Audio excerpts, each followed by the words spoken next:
In this video, we're going to go over what to do with those what-if thoughts you have before and during games.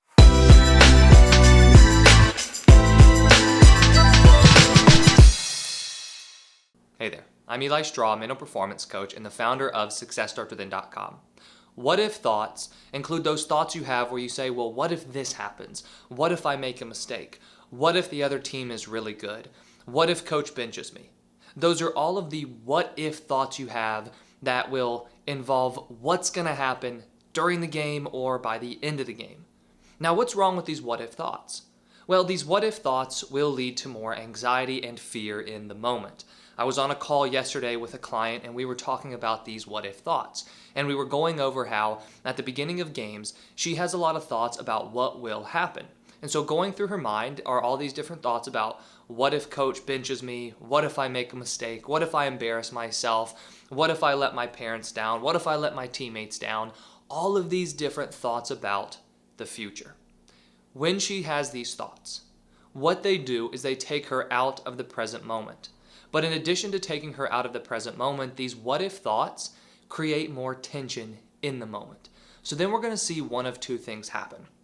Either number one, you end up trying to force a good performance. And she's experienced this before herself, where she has these what if thoughts about, what if I make a mistake, for example. And so because she's having that thought of what if I make a mistake, she then tries to force a good performance. But for yourself, have you ever played really well when you've been trying to force a good performance? Or does forcing a good performance tend to lead to more stress and tension when you play? Well, for her, trying to force a good performance causes her to be stiff and rigid and just causes her to underperform, right? The other road that we could take with this is fear, timid play. So it's the same thought, right? What if I make a mistake? But instead of trying to force a good performance, sometimes what ends up happening for her is that she becomes afraid of making mistakes. So now these what if thoughts turn into playing it safe, holding herself back. No matter if she's trying really hard to force a good performance or if she's holding herself back, the one common factor we see is that when she has these what if thoughts and they control her mind, they end up causing her to underperform. And this is something I see in a lot of different athletes, and it's something I experienced a lot myself. But now these what if thoughts, we also can look at them as planning thoughts in a sense, right? Thoughts that are trying to help us get a clear understanding of what could potentially happen and how we want to handle it. But more often than not, we don't go that extra step and we think about how we can handle it. We just end up getting stuck on those what if thoughts. So the strategy that I have for you is the same strategy that I explained to her, and it's what we can do with these what if thoughts.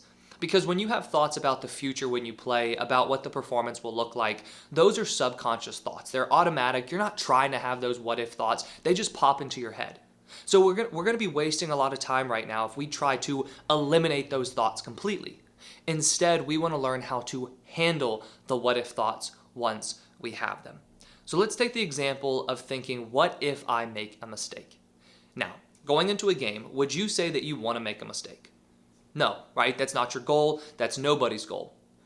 So we know that you want to avoid mistakes, but if you allow the what if thought of what if I make a mistake to cause you to try to force a good performance, or you feel that the avoidance mindset you have of wanting to avoid mistakes turns into timid play, not only do you hold yourself back or do you underperform, but you also increase the chances of making those mistakes. And so there's one simple step that we want to take once we have these what if thoughts, and it's a question.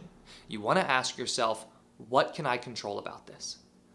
When you ask yourself that simple question, all of a sudden, it takes this what if thought that typically causes you to underperform and hold you back, and it turns it into a valuable thought for you within your game. Because going back to that example of the athlete that I was talking to yesterday, when she asks herself, what can I control about making a mistake? Number one, there's not a whole lot that she can control. But when she does start pinpointing things that she can control, what she lands on are the things she needs to be doing in the moment that minimize the chances of her making a mistake. Now, if she's putting her attention on the things that will minimize the chances of her making a mistake, that right there will help her play better because she's giving her attention to the things that she needs to be giving her attention to, instead of being caught up with those what ifs. So for yourself, when you have these what if thoughts when you play, what can you control about them? You're either going to be thinking, what can I control about avoiding this, or what can I control about getting this outcome that I want? But we have to turn our attention onto the controllables. All of these what ifs that we think about are out of our control in the present moment. Not only because they are in the future, but most of them have to do with things that we cannot fully control anyway, such as coach benching you, making mistakes, letting other people down, right? That's the opinion of other people. That's not something that we have full control over. When we think so much about things that are out of our control, either we're going to try to over control that, which leads to more anxiety in the present, or we become scared and we play timidly and we hold ourselves back simply because we are trying to avoid that in a way that's not really an effective way of avoiding it. However, when you get into the habit of asking yourself, well, what can I control about that what if? That will bring your attention back onto the present. The reason that I like this strategy so much is because, once again, we aren't going to have any success right now with completely eliminating those what if thoughts. Now, down the road, if you use tools like a self-talk routine, if you practice being more present, if you work on the habit of letting go of outcomes, down the road you will have less of these what if thoughts. But the truth is, they'll still be there. Even if you've done all the mental work in the world, you're still naturally going to have these what if thoughts because we all have them, right? And the result of your performance is very important to you. Whether it's making no mistakes or whether it's playing well, we know that that's important to you. So these what if thoughts are natural. What if thoughts become dangerous when we get stuck on that repeat process of just thinking, well, what if this happens or what if that happens, and we get caught in that anxious cycle. If we can interrupt that pattern by asking ourselves a simple question like, what can I control about this? Our attention gets brought back into the present moment. So my actionable advice for you with this is make a list of all the different what ifs that you have, right? All the different what if thoughts that sometimes are present before games and are present during games. Make a list of them. Once you have that list made, go in and write down what you can control about that. If you do this ahead of time, it's much more likely that, number one, you will ask yourself the question of what you can control in that moment, and then you'll also know what you can control, so you're not stuck at that point when your mind's racing with all these anxious thoughts. You're not stuck at that point trying to think of, well, what can I control? You already know what you can control, so you'll just be reminding yourself of that. And all the different athletes I've worked with who have been able to manage their sports anxiety, manage their fear of failure, they've done so because they've learned how to be more present when they play. And focusing on what you can control is a key way to be more present. So remember for yourself, those what if thoughts are normal and they are natural. Don't try to eliminate them. Instead, learn how to use them.